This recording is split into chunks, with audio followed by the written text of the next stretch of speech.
May umiiral na rin pong nationwide price freeze sa 200 klase ng gamot kasunod ng pananalasa ng Super Typhoon Yolanda. Ipinatupad ng Department of Health ang price freeze sa lahat ng drugstores para makontrol ang presyo ng mga gamot na pinakakailangan ngayon ng mga biktima ng bagyo.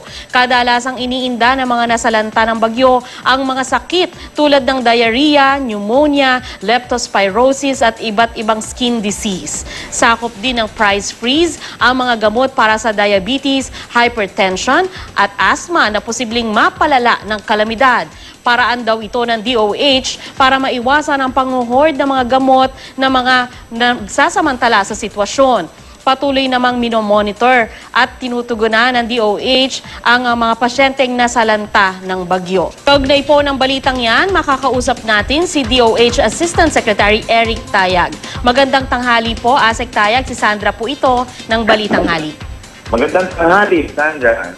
Ayan po, pwede niyo po ba kaming bigyan pa ng karagdagang impormasyon kaugnay dyan sa price freeze ng, para sa mga gamot na yan para maiwasan naman yung pagsasamantala ng iba para sa mga nasalanta nitong bagyo?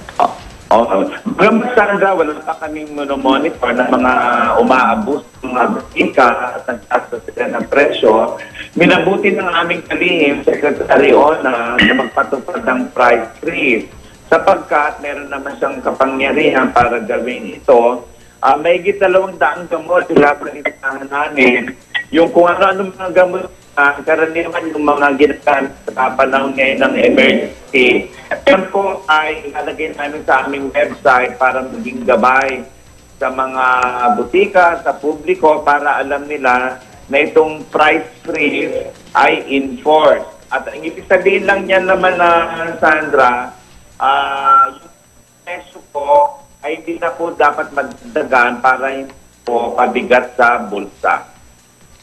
Yes, sir. Liwanagin lang po natin, yung price freeze ay para lamang po ba ito sa lugar na naapektuhan ng bagyo? Ito po ay ginagawa ng bagyo ay bansa kasi pwede magaling doon na bibigyan. So, kung nagtaas ng presyo bigla, so hindi tayo makakakuha ng mga gamot na kaya ng bulsa natin. Alright, sir. Maraming salamat po sa inyong oras. Maraming salamat. DOH Assistant Secretary Eric Tayag.